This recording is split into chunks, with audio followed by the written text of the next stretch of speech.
My name's Matt Owens. I'm the Assistant Region 1 Manager, and we support and supervise the North Georgia State Parks.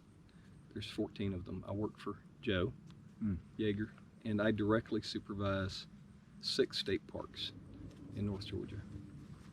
One of the questions we had discussed is kind of what do you do in this role, and I had given that some thought.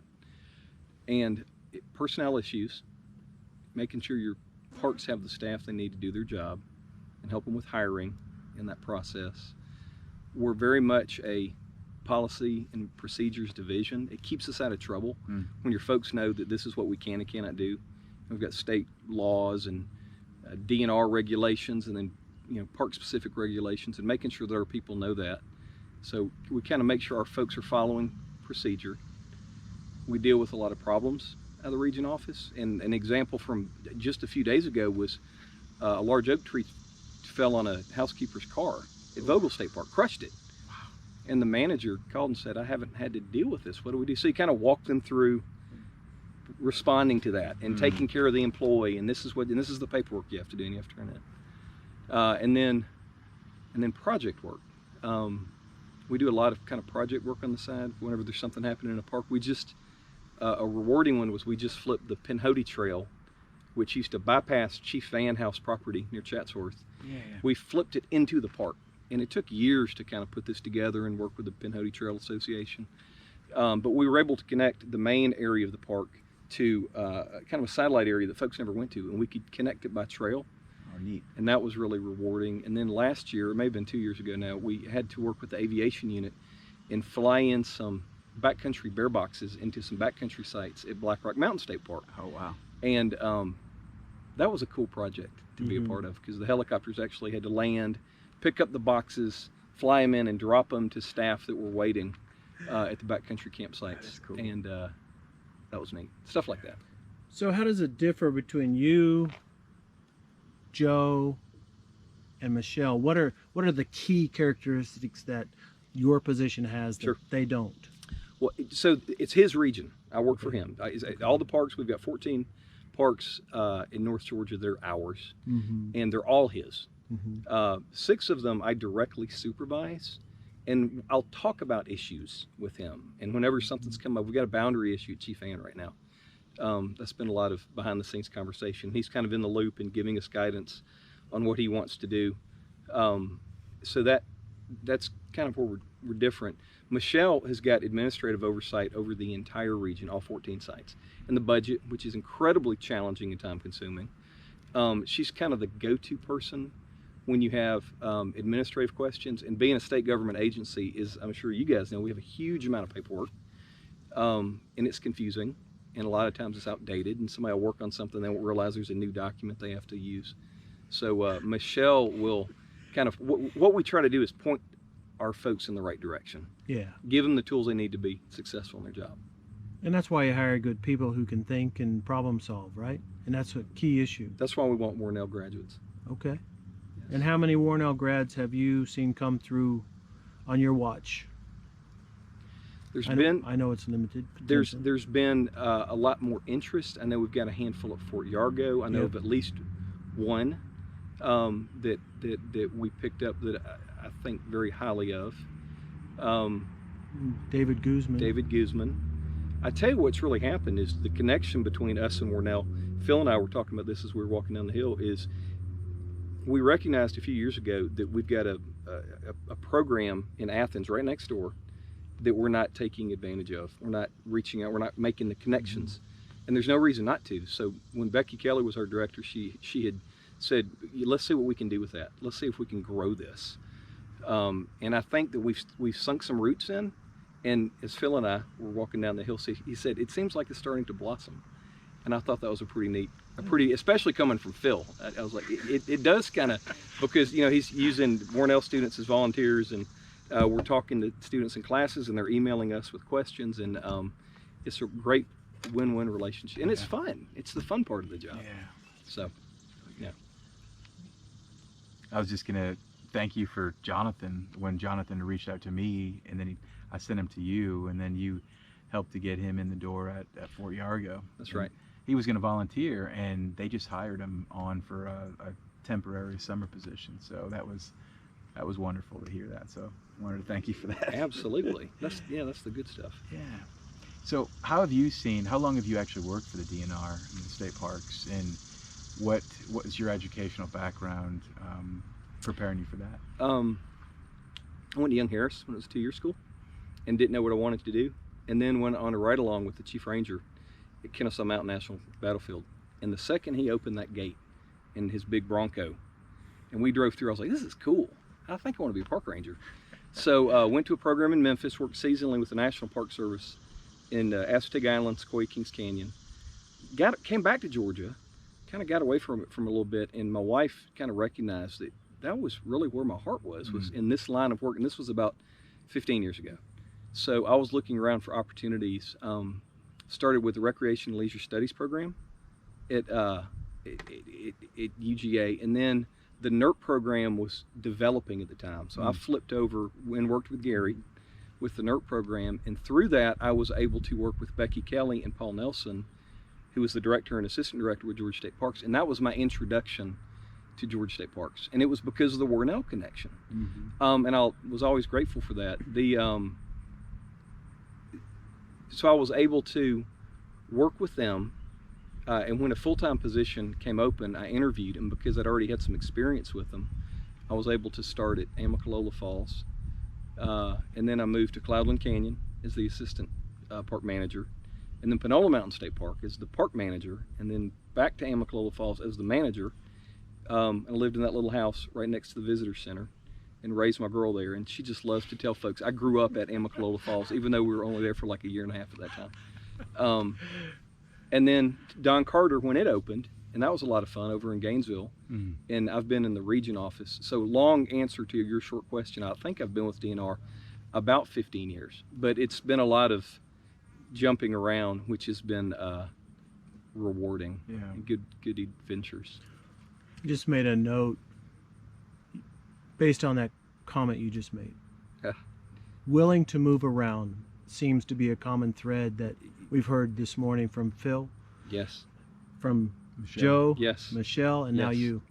So the DNR Parks career path is not a stagnant one. You will potentially see change if you want it. Well, if you want to promote, How do you have to. Yeah. Talk about that importance. So, and I spoke to a gentleman yesterday that's interviewed with a few times, and in a part-time position has just come open, and I called him, and I told him, I said, I know you want to get your foot in the door. You've interviewed with us a few times. You're really persistent, and I think that's great. I'm impressed with that. That's why I'm calling you.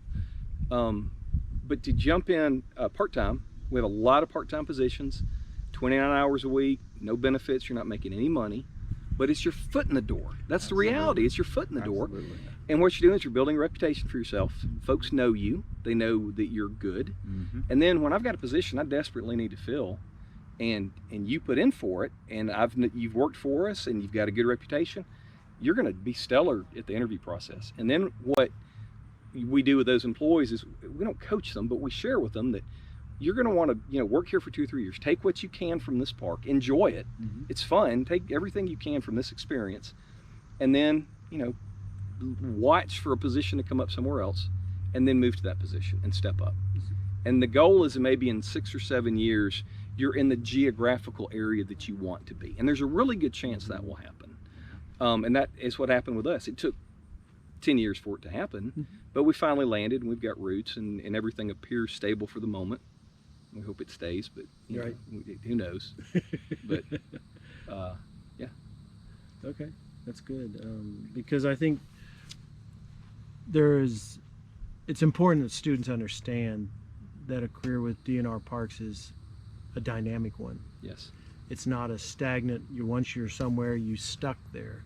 That you No. can move if you want to. Yes. And to me, that's just an outstanding opportunity to see the state, and who knows, opportunities in other states can Yes. come from your experience working with DNR. One of the real And- benefits that we have is we have housing. So we could snatch you up after a good interview from Nebraska and immediately plop you in a state park. You're not having to go for a real estate agency. You're not looking for apartments to rent. we've got a house ready to go for you that we're taking care of and you're living in rent-free, minus electricity and internet and LP gas that you still have to pay for.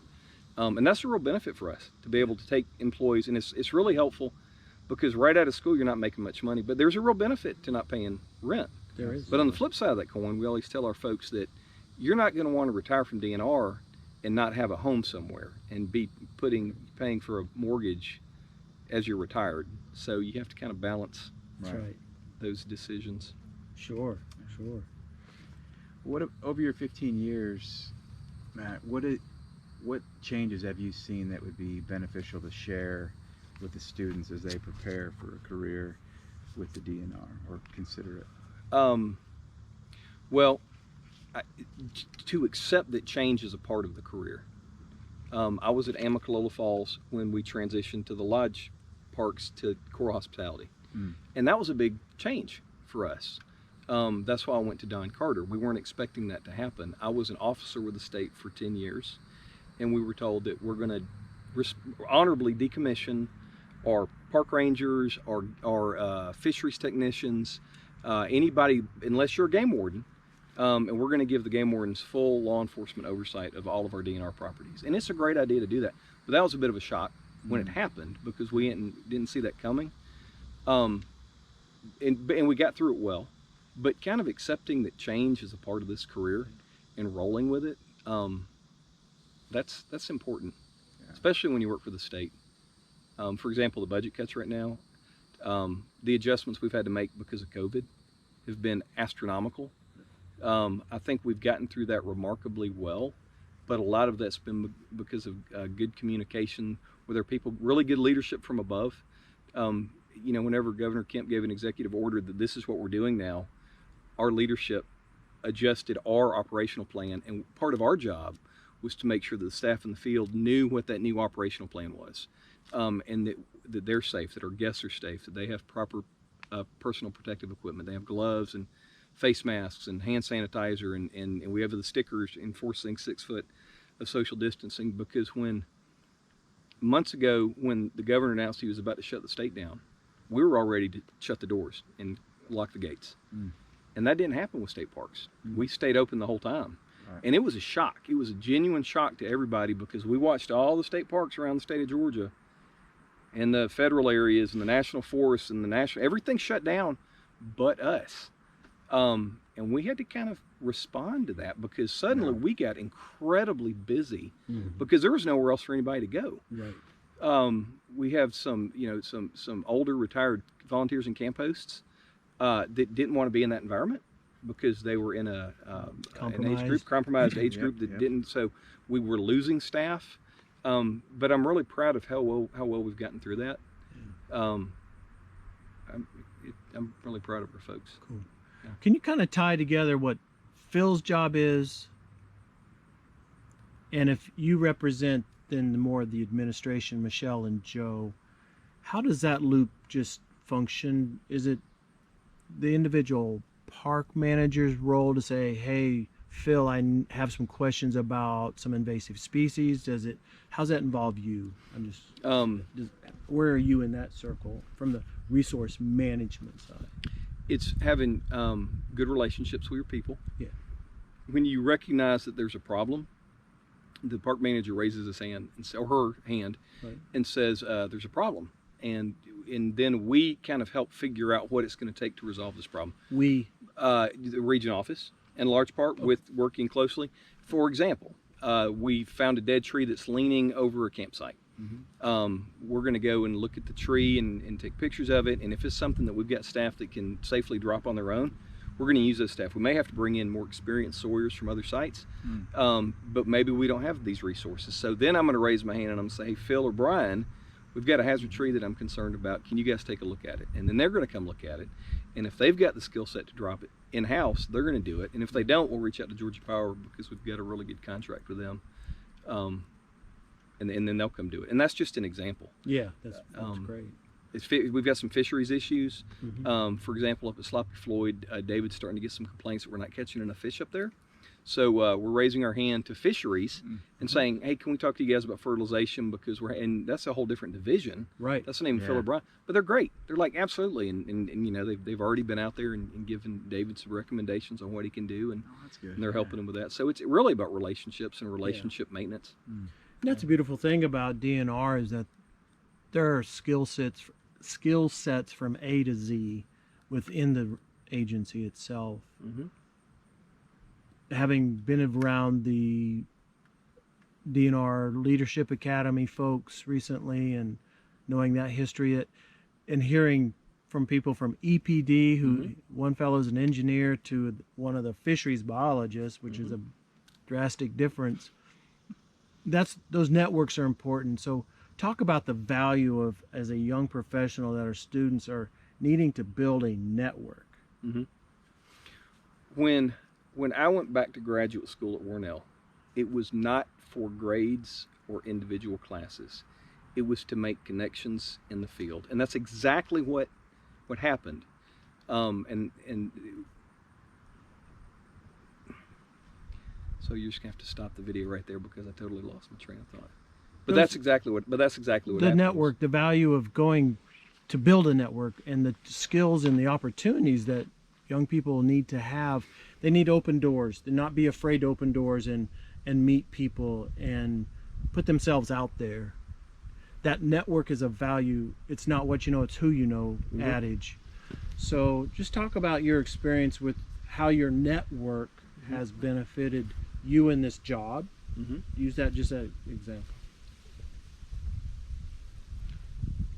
It's important to be, one of the things we teach our rangers is that you want to treat everybody the same way.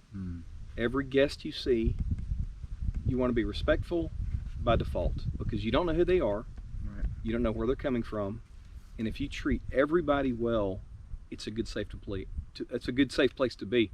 On the flip side, at work, you want to be respectful and work closely with everybody you come across, because you don't know when you're going to have to reach out to Mike Long in Human Resources for a PMF issue like I had to do this morning, or reach out to Ann Wiley, who's a game warden, because you've got a question and you don't know the answer to it, but you've got a good relationship with Ann, so you can reach out to her. We can reach out to fisheries and have a conversation, or I can call Bill here at Unicoi and say, hey, we've got a problem, can you help us with this? I'd commented earlier about the importance of building that relationship, and when folks clearly don't want to work with you, it carries. But it's not only within DNR, it's also, as you said, you have a relationship with Georgia Power. Yes. And you have probably a working relationship with those in U.S. Forest Service because of the property they have. That's and an important piece is DNR. The stakeholders that live around your parks. That's an important stakeholder relationship you have to have. You need to know the local folks in your community, like the Dahlonega Gold Museum. That's one of our properties.